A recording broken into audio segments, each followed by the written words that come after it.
Question number 11,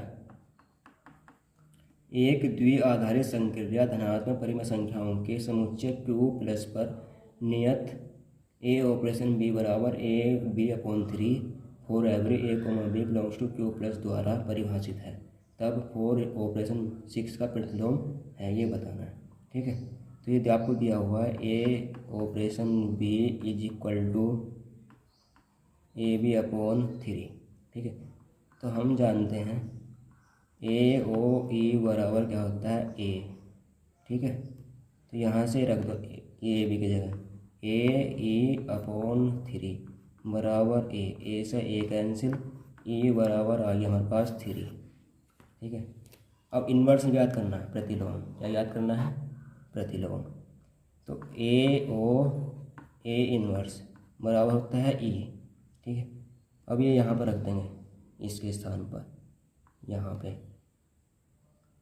A inverse upon 3 is equal to e कितना है 3। ठीक है, तो ए इन्वर्स बराबर आ जाएगा 9y/a 9y/a। ठीक, अब देन क्या निकालना है हमें? अब निकालना क्या है? निकालना है फॉर ऑपरेशन 6। ठीक है, तो यहाँ पर आ जाएगा 4 क्रॉस 6 अपॉन 3। ठीक है, तो ये कहना है 3 दूनी 6 बराबर 8। ठीक है, तो 8 आ गया हमारे पास। तो इस 8 का इन्वर्स आपको फाइंड करना है, 8 का इन्वर्स। ठीक है, तो 8 का इन्वर्स बराबर क्या आएगा?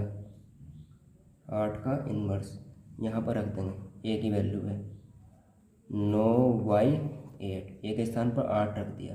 ठीक है, तो ए इन्वर्स याद करना था ना, तो ये हमारा आंसर हो जाएगा।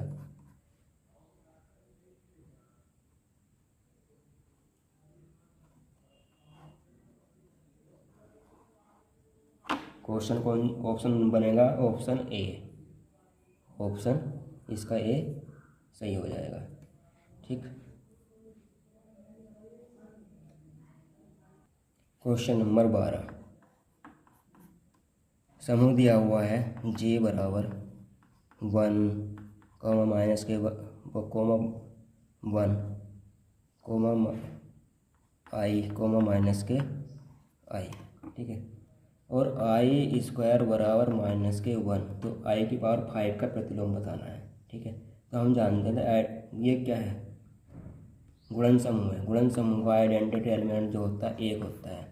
ठीक है, तो ए की पावर n बराबर ई जब आ जाएगा, यानी कि जो भी समूह दिया हुआ है उसकी पावर ए कर n हो जाएगी, बराबर ई आ जाएगा 1 आ जाएगा, तो वो क्या होगा? उसका प्रतिलोम हो जाएगा। ठीक है, तो यहाँ से निकाल लेंगे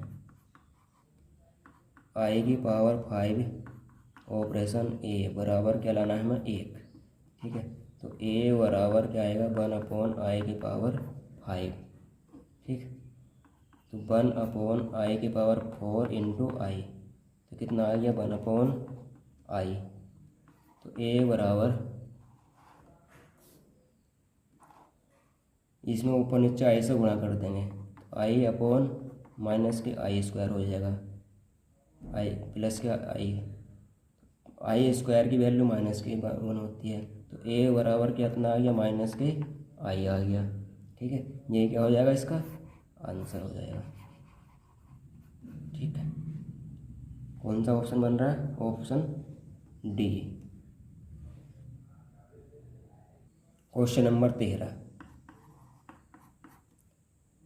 पूर्णांकों समुच्चय जेड में द्वितीय संख्या स्टार के लिए ए ऑपरेशन बी बराबर ए प्लस बी प्लस 1, तो इसका तत्सम अवयव बताना है। A operation b is equal to a plus k b plus k 1। ठीक है, तत्सम अवयव बताना है, तो ए ऑपरेशन ए बराबर क्या होता है? ए। ठीक है, तो ए प्लस के ए प्लस के 1 यहाँ पर रख देंगे, बराबर ए से ए कैंसिल, ए बराबर माइनस के 1, ए बराबर माइनस के 1, यही हमें बताना था। Option B. क्वेश्चन 14, किसी समूह जी ऑपरेशन का उपसमुच्चय एच एक समूह होगा यदि और केवल यदि, ठीक है, जी ऑपरेशन का समुच्चय एच एक समूह होगा यदि और केवल यदि इसका a comma b belongs to H नहीं, इसका हो जाएगा a comma b belongs to H बराबर a star b inverse belongs to H, option C केवल और यदि, यही इसका ऑप्शन सी जो है सही हो जाएगा। किसी समूह में अनुचित उप समूह इम्प्रॉपर सब ग्रुप्स की संख्या होती है 2, केवल 2 संख्या होती है। अनुचित उप समूह इम्प्रॉपर सब ग्रुप्स की संख्या कितनी होती है? 2 होती है। TGT 2011 के क्वेश्चन नंबर 16, किसी परिमित चक्रीय समूह कोटि 28 में जनित्व की संख्या बतानी है। 28 का जनक बताने हैं, तो जनक बराबर बताने किसके? 28 के। तो 28 के पहले फैक्टर कर लेंगे, 2 दूनी 4 गुणा 7, ठीक है। तो जनक बराबर क्या आएगा? इससे हमने करा है 28 गुणा 1 माइनस 1/2 1 माइनस 1/7, 28 गुणा 1/2 क्रॉस 6/7, 7 दूनी 14, 14 दूनी 28, तो 6 दूनी 12, 12 की क्या आ जाएगा आंसर? ऑप्शन सी इसका सही हो जाएगा। क्वेश्चन नंबर 17, सभी धनात्मक परिमेय संख्याओं का समुच्चय जी संक्रिया स्टार जो एक ये दिया हुआ है। A operation b is equal to AB/2, ठीक है। तत्सम आप बताना है, तो ए ऑपरेशन ई बराबर ए, ठीक है। तो AE/2 बराबर ए से ए कैंसिल, ई बराबर 2, ऑप्शन सी। एक अनंत चक्रीय समूह में 2 कोटि का एक अवयव होता है, गलत। केवल एक जनक होता है, नहीं, केवल 2 जनक होते हैं, यही सही है इसका, ऑप्शन सी। GIC 2015 का क्वेश्चन है। 19, किसी समूह की स्वयं के ऊपर समकालिता कहलाती है 1 तुल्यकारिता, 1 की समकालिता, आच्छादक समकालिता, अंतराकारिता, ऑप्शन डी। किसी समूह की स्वयं के ऊपर समकालिता कहलाती है अंतराकारिता। किसी चक्रीय समूह में कितने कोटि के जनित्र होते हैं, जनक होते हैं?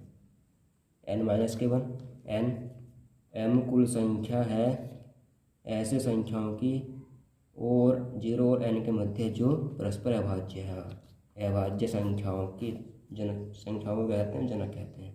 तो 0 और n के मध्य जो अभाज्य संख्याएं होंगी वे क्या होंगी? जनक होंगी किसी भी चक्रीय समूह की, ठीक है। तो ऑप्शन सी हो जाएगा। TGT 2010 का एक क्वेश्चन था। क्वेश्चन नंबर 11, यदि H1 और H2